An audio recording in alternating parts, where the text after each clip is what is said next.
Este é o Observatório, podcast da juventude, estudando o livro de Atos. Estamos aqui reunidos para refletir na palavra de Deus e aprender muito mais sobre os capítulos de 5 a 7 do livro de Atos.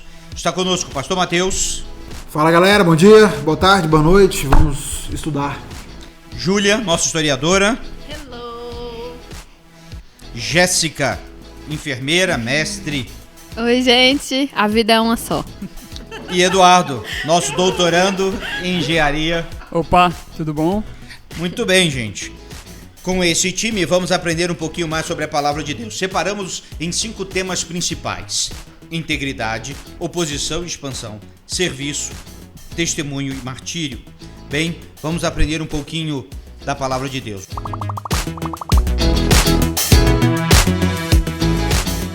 O capítulo 5 de Atos, versos de 1 a 11, conta uma história, no mínimo, curiosa.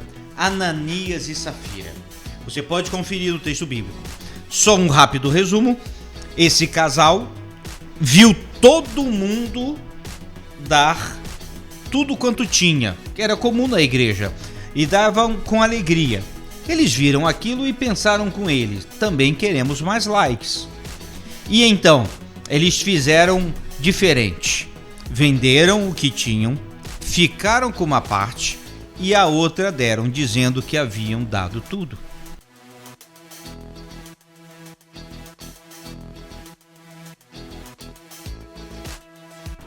Com certeza não dá pra gente se dizer cristão se a gente de fato se não estivermos dispostos a viver e a colocar em prática aquilo que a gente diz crer. A gente tem conversado muito sobre isso. E de alguma forma todos os nossos assuntos voltam nessa questão. Eu particularmente entendo a integridade como você ser uma coisa só, né? Você ser o mesmo em todos os ambientes, em todos os momentos, em todas as circunstâncias. Isso é integridade. No caso dos dois, a questão deles é que havia uma motivação oculta, havia a mentira, e a gente olha para o texto, a gente percebe que o problema não foi eles não terem dado tudo. Nunca houve esse critério de que tudo devesse ser dado. Não havia essa exigência. Eles podiam ter vendido, ficado com metade, dado metade. O problema foi que eles mentiram em busca desse status, né? Eles disseram que haviam dado tudo. Todo o questionamento que acontece é: por que vocês disseram ter dado tudo se não tinham dado? Não houve verdade. Eles não viveram, não expressaram tudo o que de fato estava acontecendo. E a gente vai vendo sobre essa necessidade dessa integridade, de nós sermos as mesmas pessoas o tempo todo. Só que às vezes a gente se perde um pouco, as pessoas se perdem um pouco na ideia de que existam ambientes mais santos, menos santos, ou um ambiente onde Deus esteja mais atento do que outro. Aqui ele não está vendo, ali é onde tem problema, né? Quantas vezes eu já ouvi perguntas: mas pode fazer isso dentro da igreja? Eu acho que algumas coisas a gente devia estar se perguntando se a gente podia fazer e ponto, não se a gente pode fazer dentro da igreja. É claro que o ambiente de culto, nós temos uma destinação para ele, mas em essência, se algo não pode ser feito dentro da igreja, não deveria ser feito. Eu vi uma expressão essa semana que as pessoas acham que Deus só vê alguns pecados. Deus vê todos. Então, Júlia, por falar nisso, qual foi, afinal, o pecado principal? Houve vários ali, mas qual foi o pecado principal deste casal? Então eu acho que tem a ver com o que o senhor começou falando, né, no início, e também o que o pastor Mateus acabou de falar. Em momento algum foi o fato deles terem ficado com parte do dinheiro, né? Acho que era a intenção do coração deles. Eles não, diferente das outras pessoas que no início da igreja elas vendiam as suas herdades, vendiam suas casas, suas propriedades para ajudar na causa, né, no cristianismo. Era um amor verdadeiro, um amor puro, não era algo fingido, como foi o caso de Ananias e Safira. Eles deram por status, eles queriam mostrar que eles também estavam fazendo. Então nunca foi algo que eles fizeram de coração para Deus. Então a intenção era aparecer, né? É de mostrar: viu, gente, eu também estou vendendo o que é meu, também tenho um coração aberto para isso. Acho que foi mais essa questão do íntimo mesmo. Jéssica, E que lição a gente pode tirar para a igreja de hoje? Então, a minha frase inicial não foi solta, gente. Eu planejei tudo. Tem um sentido. A minha frase do começo foi: a vida é uma só. É uma célebre frase do meu irmão Gustavo. E nesse contexto, né, qual a maior lição para a igreja de hoje? Olhando para Ananias e Safira, a vida é uma só, para você ficar fingindo, para você ficar fazendo as coisas para aparecer, né? Eles deram a metade, guardaram a metade, e Paulo simplesmente matou eles pelo Espírito Santo. E foi isso, né? A gente tem que dar valor ao que deve ser valorizado, e o dinheiro não está dentro disso, né? Nossos bens terrestres vão ficar para traça e para ferrugem. Muito bem. Eduardo, que exemplos temos hoje sobre isso? Pastor, a gente fingir ser o que não somos para agradar outras pessoas, bom, um exemplo de hoje ficou fácil, né? As redes sociais, né?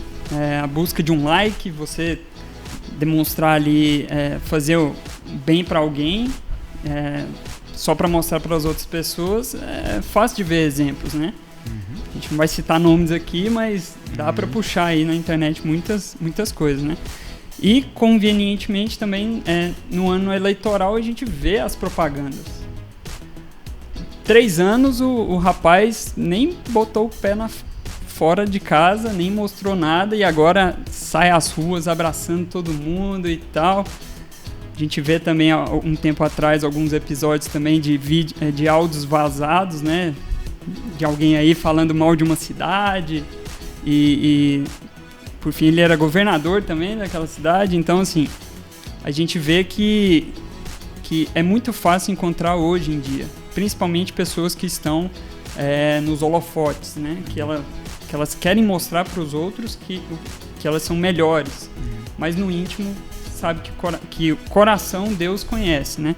Eu quero até citar Lucas 12, 2, pois não existe nada escondido que não venha a ser revelado, ou oculto que não venha a ser conhecido. Então, para Deus não dá para esconder nada. Integridade e também muito de transparência para Ananias e Safira. O texto continua. Em Atos capítulo 5, versos 17 a 41, nós encontramos algumas outras perseguições que vão acontecer contra os apóstolos. Eles realizavam muitos sinais e maravilhas entre o povo. Todos se reuniam periodicamente no templo e começou a ter uma forte oposição do sumo sacerdote e dos religiosos daquele tempo. E quando falo de forte oposição, era forte mesmo. Na realidade, pegaram eles e colocaram eles na parede e disseram literalmente para eles: não preguem mais. Mas há uma frase fundamental aqui, um versículo em que Pedro e os apóstolos respondem. Verso 29. Devemos obedecer a Deus antes de qualquer autoridade humana. Eduardo, a perseguição se intensificava, mas o ardor da igreja aumentava. Por que você acha que acontecia isso? Sim, o objetivo da perseguição é para gerar medo e desânimo naquela pessoa que está fazendo aquilo. Então, eu vejo que isso não foi o suficiente, porque aqueles homens tinham muita fé. E eles conheciam a Deus, conheciam os ensinamentos de Jesus Cristo, e eles sabiam o que eles estavam pregando. Então, a partir do momento que você sabe aquilo que você tem que fazer, independente de qualquer motivo que venha por trás, você sabe que aquela responsabilidade é maior que qualquer outra coisa. Então, tem toda essa questão de fé, a confiança em Deus de que o que for para acontecer, se aquela perseguição resultar em morte ou se resultar em qualquer outro tipo, em guerra, né? Sabe que é a vontade de Deus. Então, essa confiança também faz com que não se perca esse ardor, né? Então, acredito que seja todo esse conjunto, né? De confiança, de fé e de responsabilidade na obra. Muito bem. Jéssica, parece pelo texto que nada podia segurar aqueles homens. Eles estavam empolgados, eles estavam animados, eles tinham a palavra de Deus na ponta da língua. Enfrentaram sumos sacerdotes, prisões, soldados. E hoje? Hoje também é assim? E quando eu falo hoje, eu falo da igreja do modo geral. Naquela época, eles viram tudo acontecer, né? Eles viram Jesus pregando, eles viram Jesus morrendo, Jesus ressuscitando. Então aquilo ficou muito... Era uma chama realmente que ardia, né? Eles viram tudo. Então eles... Como se diz? Eles tinham certeza porque eles viram, né? A gente tem a certeza porque a gente tem a fé. Hoje em dia eu acho que não é bem assim, porque agora todo mundo ama a Deus, todo mundo é legal, ser de Deus é legal, todo mundo tem fé, não importa se é em Deus, em Jesus, né? Tem fé, foco, força e fé. Então, eu acho que hoje em dia é legal ser de Deus, mas na hora do vamos ver, né? Não é assim. A gente vê que na hora que tem que ir pregar o evangelho nos lugares longe, no lugar que não tem internet, não tem banheiro, muita gente fala, não, deixa para os missionários, não sei o que, eles estão sendo pagos para isso. Então, eu acho que hoje em dia tá diferente daquela época. Falta um pouco mais de garra, talvez, em alguns lugares, claro, não em todos. Júlia, o que dizer diante de uma oposição ao evangelho? A Jéssica comentou de lugares difíceis, mas a universidade também pode ser um lugar difícil. É bem difícil. Pode. É muito difícil, na verdade. Eu acho que é incrível, porque eu acho que hoje todos os lugares são difíceis. Parece que a gente vive num mundo onde não há lugar para Cristo. Então eu acho que não tem um lugar que é mais difícil e um lugar que é menos difícil. No mundo jaz o maligno. Então tudo que tá no mundo, existe uma tendência natural da corrupção, né, do deterioramento pelo pecado. Eu acho que em todos os lugares são lugares difíceis. É claro que nós temos níveis de abordagens que vão ser diferentes, né, táticas de evangelismo que vão ser aplicadas de forma diferente. Quando eu penso hoje sobre a oposição ao evangelho, eu acho que a oposição ao evangelho, ela muda, né, ao longo do tempo. Quando a gente pensa hoje, é quase que um movimento intelectual, a oposição ao evangelho. Ah, é verdade. É quase que um movimento intelectual, porque é como se fosse dentro... É engraçado porque dentro daquela tabela... daquela tabela de conhecimento que todo mundo faz na faculdade da Lacatos, né, que é um livro lá da década de 80 que fala conhecimento religioso, conhecimento mitológico, conhecimento científico. Aí parece que o conhecimento religioso, né, essa forma de pensamento religioso, é algo tão ultrapassado que aí a gente enfrenta uma oposição quase que intelectual, que às vezes a gente luta com a gente mesmo para acreditar em Deus. Então a oposição, é claro que existe uma oposição, que realmente existem grupos religiosos que vão se levantar contra o evangelho, existem pessoas que vão se levantar, né, dentro da sociedade, setores políticos, econômicos. Existe uma oposição real, mas também existe uma oposição pessoal dentro da gente, que às vezes a gente luta. Eu lembro que quando eu tava no fim do ensino médio, eu tinha uma luta interna dentro de mim, se Deus existia ou não. Era o professor de história que fazia isso. Não era. Era eu mesma. Eu entrei em conflito comigo se Deus existia ou não. E aí eu ia lá em Hebreus e todo dia eu lia aquele versículo e eu ficava, ora, sem fé é impossível agradar, porque aquele que busca a Deus é necessário que ele creia que ele exista e que ele abençoa aqueles que o buscam. E eu ficava falando esse versículo pra mim, gente, não é possível que eu, que cresci na igreja, tô pensando que Deus não existe. Mas isso é importante. Isso é importante pra caminhada cristã. Então eu acho que existe até essa oposição dentro da gente mesmo. É claro que isso é criado, é algo social, é algo cultural, né? Que é criado na gente com o passar do tempo. Com essas questões que são, se Deus existe, então, questões científicas, mas a ciência discorda disso, de Deus e não sei o que lá. Mas quando a gente vai ver, a ciência, ela prova quem é Deus, né? Que Deus é o Criador. Rapidinho, antes de passar para o pastor Matheus, a última pergunta, eu vou perguntar rapidamente aqui, só respondam sim ou não. Existe hoje oposição ao evangelho? Eduardo? Sim. Jéssica? Sim. Sim. Com certeza. Então isso é uma realidade que a gente tem que pensar em como reagir. Mas o texto vai avançando.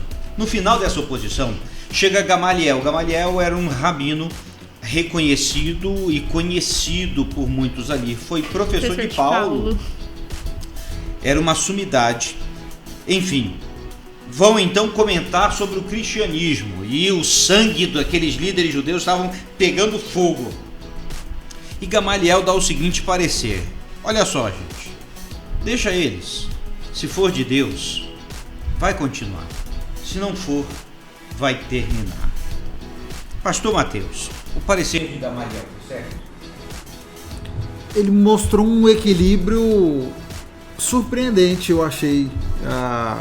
Principalmente porque todo o ambiente trabalhava para que aquele movimento fosse esmagado. E eu acho que a reação dele, a postura dele, faz um alerta importante para a gente ainda hoje, porque às vezes nós estamos cheios de convicção de algumas questões e todo mundo acha que fala em nome de Deus e que tem a resposta correta e a resposta final, mas o que Gamaliel coloca para eles é: olha, vocês precisam considerar a possibilidade de que isso esteja certo, de que o que eles estão dizendo seja verdade. É interessante que ele faz um retrospecto, né? Ele fala: olha, já surgiram outros caras antes, já fizeram aí alvoroço, já movimentaram pessoas, mas assim que eles morreram, os discípulos, as pessoas que o seguiam, se dispersaram. E aí o que eu achei mais forte na frase dele é que ele disse: se isso não for de Deus, vocês não precisam fazer nada, porque vai fracassar. Mas se for, vocês estão lutando contra o próprio Deus. Então, de qualquer forma, não deveriam fazer nada, porque ou eles estariam lutando contra Deus, ou estariam fazendo um trabalho inútil. E se não fosse de Deus, de fato, aquilo não prosperaria.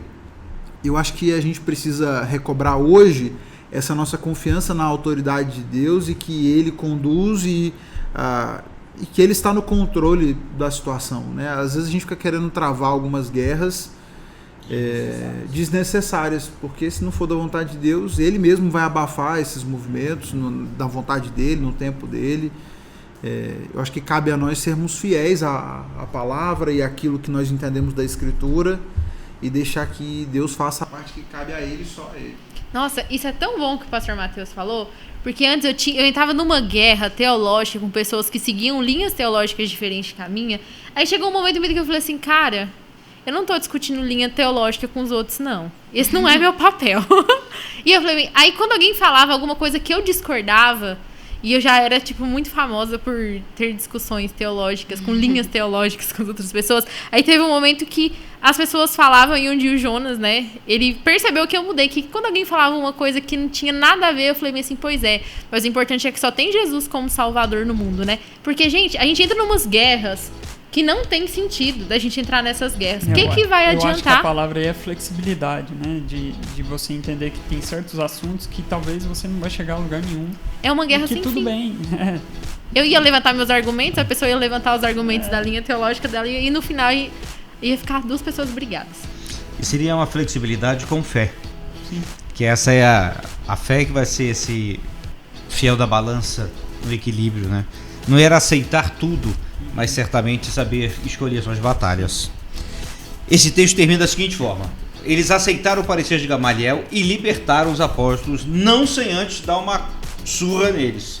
Eu achei interessante isso do texto, que eles, não, tudo bem, vamos soltar, mas antes deram uma surra nos apóstolos. Mas o mais impressionante disso é o que vai acontecer nos versos 41 e 42, que dizem: quando os apóstolos saíram da reunião do conselho, estavam alegres, porque Deus os havia considerado dignos de sofrer humilhação pelo nome de Jesus. Grande fidelidade desses servos do Senhor. E por falar em servos, agora vamos avançar no texto e chegar no serviço. A igreja naquele tempo ajudava muita gente, como hoje também. E passaram a ajudar muitas viúvas, e especialmente as viúvas, naquele contexto social, elas passavam muitas necessidades, muitas mesmo. E parece que houve uma certa confusão, um murmúrio entre as viúvas judias e as de origem grega, que umas estavam sendo beneficiadas e outras não. E para resolver essa questão, os apóstolos separaram 7 homens. E eles próprios se dedicariam ao ensino da palavra e a oração. E esses homens cuidariam disso. É considerado aqui o início da criação da diaconia, inclusive, esse texto. Mas temos muito a aprender com esse serviço. A primeira coisa, eu quero começar com a Jéssica. O serviço cristão, a ajuda ao próximo, faz parte da igreja? Com certeza, a gente até falou em outros podcasts sobre isso, né? Que a fé sem obras é vazia, então a gente precisa juntar, né, os dois. Tanto ter a nossa fé, fazer o nosso culto, nossas orações, quanto servir ao próximo, né? Que é inclusive um dos mandamentos o maior mandamento, né, de Jesus, que ame ao próximo, e isso, né, inclui servir ao próximo. Bem, trabalhar e ajudar. Eduardo, ajudar ao próximo é um dever. Mas será que existe um limite? Até onde esse ajudar vai? Olha, eu acho que existe um limite, mas o limite não está no querer ajudar ou não, está na capacidade de ajudar. Por exemplo, se a gente quisesse criar aqui uma sala de ajuda psicológica para quem tiver ansiedade, depressão e essas coisas, com certeza eu não estaria apto, não tenho conhecimento nesse sentido. Mas se quisesse criar uma outra sala de monitoria para ensinar matemática, física, essas coisas, eu estaria apto. Eu estaria. Outras pessoas não, mas eu estaria. Então o limite vai de acordo com o quanto você consegue fazer de forma correta aquela ajuda, aquele serviço, com o seu conhecimento. Então eu acredito que está nessa linha, sim. Muito bem. Houve problemas nesse tempo da igreja de distribuição. Parece que houve conflitos mesmo a respeito disso. A coisa estava meio acalorada. Júlia, isso significa que a igreja primitiva também tinha problemas? Sim, eles tinham vários problemas, principalmente relacionado a essa questão do contato, né? Como que eles serviam uns aos outros. Até o senhor falou na questão da acepção que eles faziam entre viúvas, né? Entre as viúvas que eram judias e as viúvas que eram romanas, né? De origem grega. De origem grega. Romanas. Império Romano. Tá na minha cabeça. Mas tá. Então eles faziam essa diferença. Então quando eles vão instituir os diáconos, é também por causa desses problemas que tinham. Então a instituição dos diáconos já demonstram que haviam problemas. E é interessante pensar que existiam pessoas, boas pessoas como diáconos que vão fazer coisas. Por exemplo, a descrição que a Bíblia mostra que eram pessoas de boa reputação, né, os 7 diáconos, cheios do Espírito Santo e com sabedoria. Essa era as questões que eles tinham. Mas mesmo assim, a igreja ela tem problemas, né? Por quê? Porque são pessoas trabalhando com pessoas, então sempre vai ter problemas. Pastor Mateus, uma lista, a Júlia acaba de falar, um perfil que traçaram. Homens de bom testemunho, cheios do Espírito e de sabedoria. Esse seria um perfil para um servo hoje? Sim, respondendo a pergunta, sim, precisa ser. E eu acho interessante que esse fosse um perfil para alguém que ia simplesmente servir as pessoas. Hoje, às vezes sem nenhuma dessas qualidades, as pessoas estão liderando igrejas. E aqui, para que eles pudessem entregar alimentos, cuidar das pessoas, assistir as viúvas, para fazer uma tarefa que aos olhos de muitos talvez soasse assim, é braçal, é assistência, vai entregar uma cesta, vai levar uma comida. Mas para fazer uma tarefa tão simples, eles precisavam ter um bom testemunho, precisavam ser cheios do Espírito e sabedoria para fazer uma tarefa aparentemente simples. Porque quando eles faziam algo, eles representavam a igreja. Eu acho que falta às vezes essa consciência, esse lembrete nosso de que toda vez que eu faço algo em nome de Cristo e faço algo como cristão, eu represento a Cristo e eu represento a igreja. E não importa qual algo não seja. Importa o que você está fazendo. Não importa se você vai em algum lugar entregar uma cesta básica ou se você está exercendo uma função de liderança. Às vezes esperamos de líderes, e a gente tem na cabeça um imaginário de líder, alguém que está na frente, que pega o microfone, né, que está liderando outras pessoas, mas não só em funções assim, mas seja qual for a função, esse deveria ser um objetivo nosso. Você vai servir a Deus, que seja alguém que tenha bom testemunho, que seja cheio de Espírito, que seja cheio de sabedoria. Precisamos resgatar isso, parar de relativizar as coisas. Né? Às vezes a gente, não sei, na nossa ânsia de acolher todo mundo, a pessoa acabou de chegar na igreja, não mostrou ainda nenhuma transformação de vida e nem uma real vontade de ser transformada. É amigo da galera da igreja e a gente bota pra fazer tudo. Né? Não vamos envolver na igreja. O carisma substituiu... O carisma substituiu o ser cheio do Espírito. Mas também não pode ser uma desculpa pra pessoa falar, eu não tenho essas características, então não vou fazer nada. Tem que ser uma coisa que a gente vai perseguir pra poder servir ao próximo, que tem que ser um prazer pra gente. Deveria ser um desejo de todo crente. Até porque o bom testemunho deveria ser critério pra todo crente. Isso. Né? O primeiro critério que ele coloca do pra bom ser testemunho, todos nós deveríamos buscar. Né? Eu acho que a questão é, nunca coloque pra servir, pra fazer algo em nome da igreja, de Deus, se não houver essa disposição desse bom testemunho.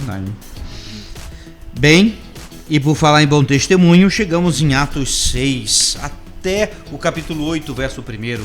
Vai contar a história de Estevão. Estevão era um desses 7.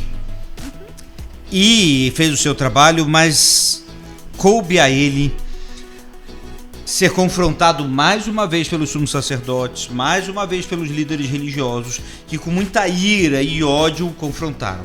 Mas Estevão não era daqueles de ouvir apenas e disse.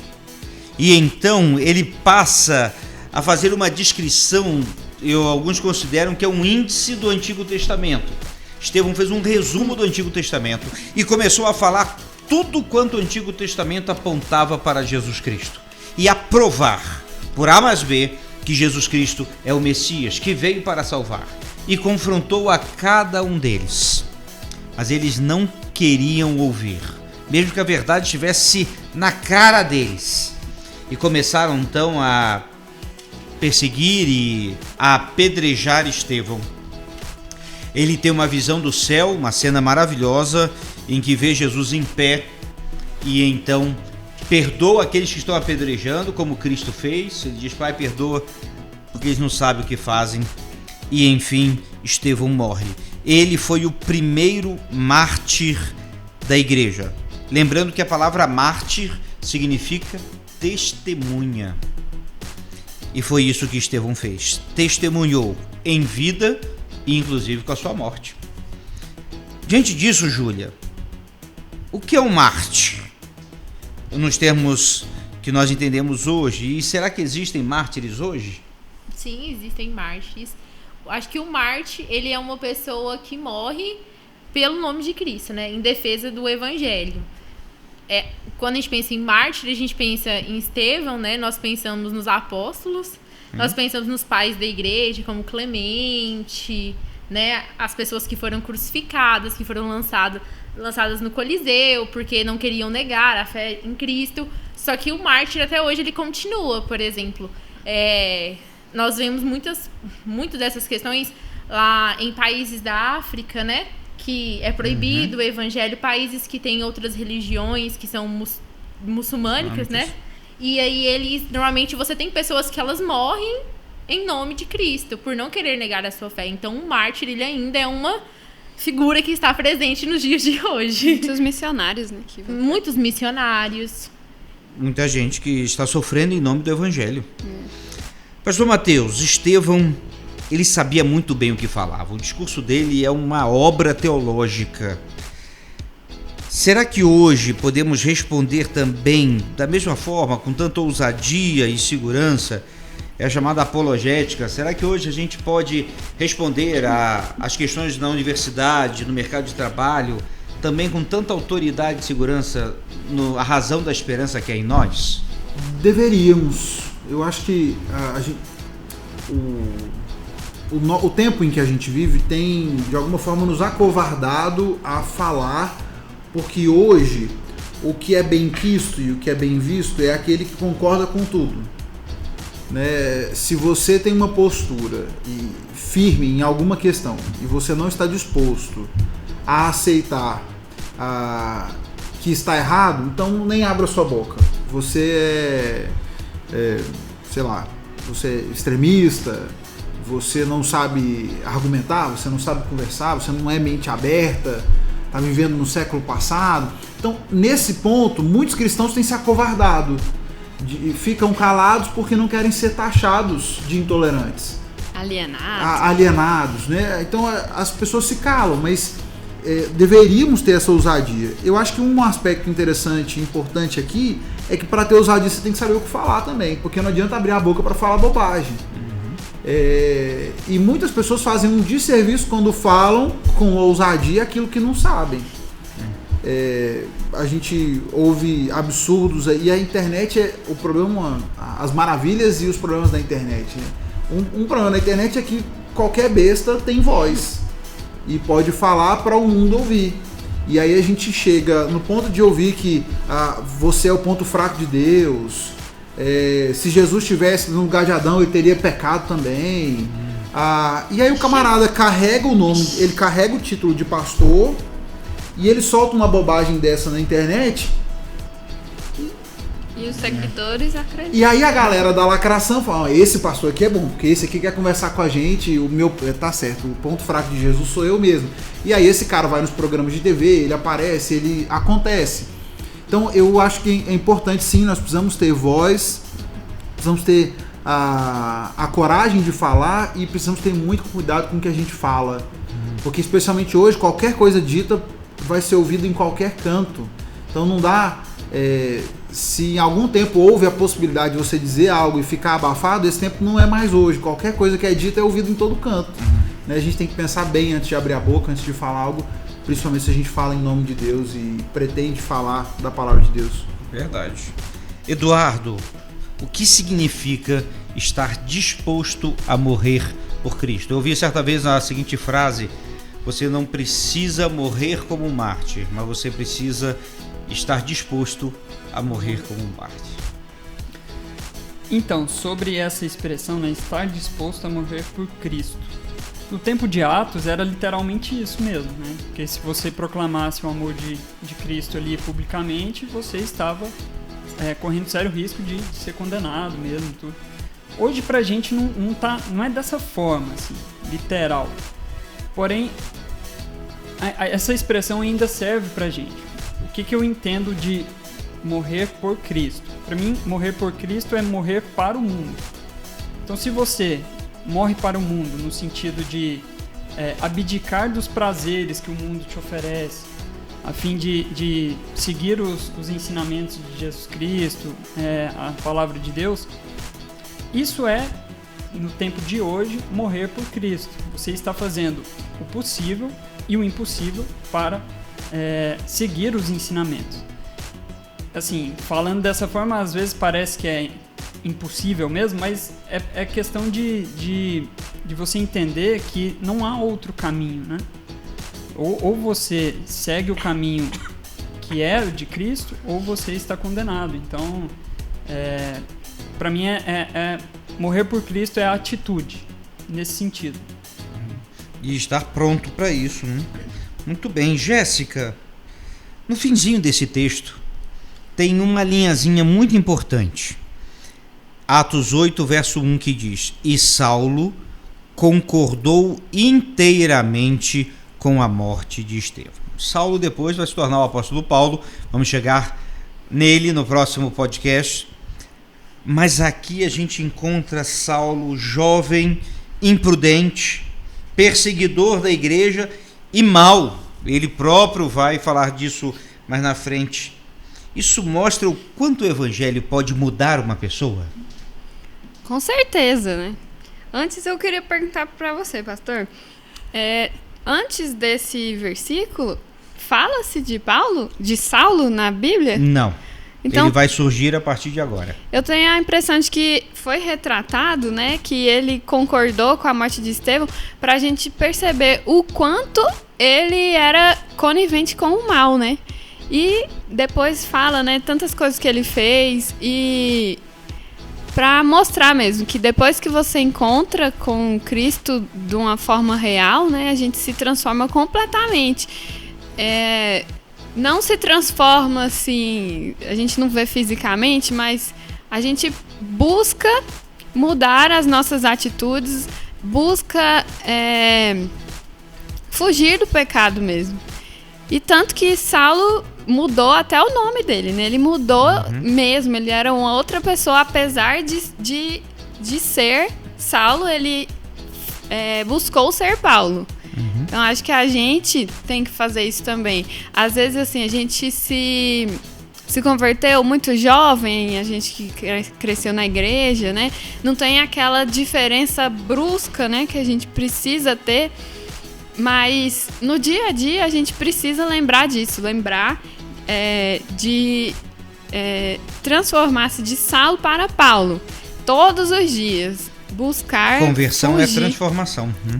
E não é assim, tem uma grande diferença, né? Quando você aceita Cristo, né? Assim, digamos, da água para o vinho.